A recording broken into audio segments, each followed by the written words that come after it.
What's going on, friends? Logan Myerz here for Cinephellas.com, back doing some more horror movie reviews for 31 Days of Horror. So I think it was last year or the year before on 31 Days of Horror, I reviewed Friday the 13th, the final chapter, part 4, my favorite film in the franchise. So this year I thought, why don't I go back to the original, the one that started it all, the one that really kick-started the slasher subgenre. You know, a lot of people consider Halloween, which I do as well, it started the slasher genre, but in 1980, Friday the 13th came out, but it really showed audiences in Hollywood that these movies can make some money and scare the shit out of you. So this, in a way, is like the OG, the original gangster of the slasher genre. So with Friday the 13th, it was kind of interesting. They had the name of the movie, but they didn't have an actual story or script. And a lot of companies were very interested in the name Friday the 13th, what it was all about. They had Paramount that actually invested and picked up the movie and put it out, and Sean S. Cunningham was the director of Friday the 13th. He was a former porn director turned Hollywood director, and I think that was a good fit for him and a really good idea to get out of the industry into the movies and create something so memorable that we still talk about today.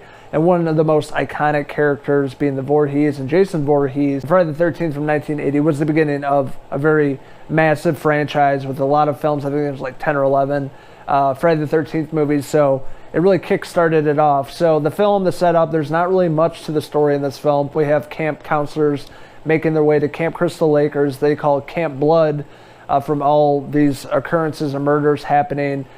So they make their way to Camp Blood, and people start dying, essentially. We don't know who the killer is, but we see it from the point of view of the killer, and at this point, we don't know who it is in the first few acts of the film up until the very end, which is pretty cool when we find out who that is. We have Adrienne King playing Alice. She's like the main protagonist in the film, the final girl, as you would call it, and her character is really not that interesting and boring. And I'm not saying she's a bad actress, just the way that she's written in the first film is just kind of boring. Like most of the characters, they just get down to the point. They show up to Camp Crystal Lake and people start dying. There's an older guy, Steve Christie, that works there, and like all the younger counselors show up, and he's like super creepy, like in his 40s, and like hitting on him and stuff. He's like the short, the jorts, no shirt on, and he just looks like he's like straight out of a 70s porno. And just really creepy. It throws off a really creepy vibe. If you're watching this for the first time, you're thinking, is he the killer? Because he's just really got a weird vibe about him, and it's something off about that guy. But thankfully, he is not the killer, and it doesn't end too well for that guy. But I will say with this film, one of my favorite aspects of the film is the special effects by Mr. Tom Savini. And he needs no introduction for all the great special effects in movies he's been in over the years, but he really created Jason Voorhees. You know, we see at the very end of the movie, but all the kill scenes, you know, like an axe in the head or like getting their throats slit. I almost forgot one of my favorite actors, Kevin Bacon. This is one of his first roles. Super young in this film, but a really excellent kill scene where he gets stabbed underneath the bed and kind of goes through his throat. Savini went straight old school with using, you know, buckets of blood and prosthetics and makeup and things like that.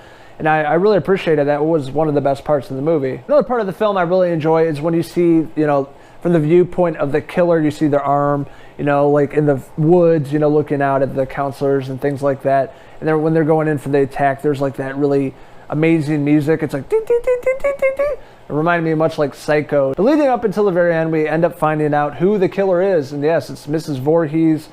She was a cook at the camp. She's really pissed off. Her son, Jason Voorhees, drowned, and she blames it all on the camp counselors, you know, having sex, not paying attention to the kids, and he ends up drowning.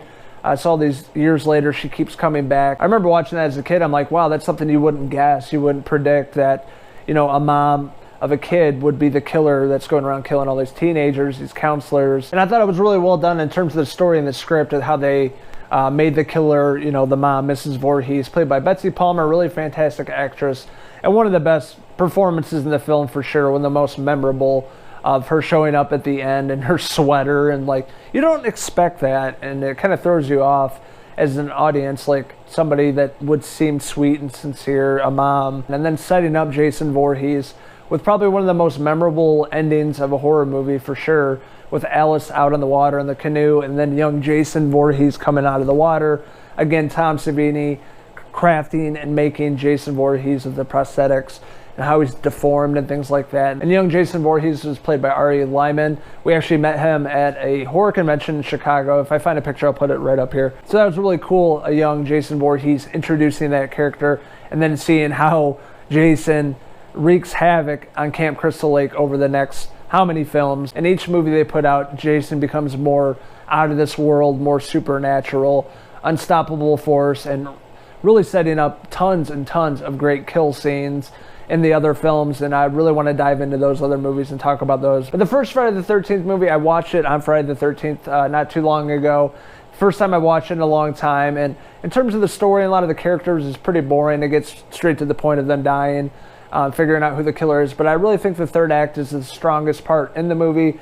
Again, Betsy Palmer playing Mrs. Voorhees, and the introduction of Jason Voorhees, which would end up killing lots of people in the movies to follow. The main protagonist being Alice, I thought she did a pretty good job. She's not as strong as other final girls and other horror franchises, but I thought she was pretty good in the role. So overall, I'm giving the original, the OG of the slasher subgenre, Friday the 13th from 1980, a 3 out of 5 Jason Voorhees hair pieces.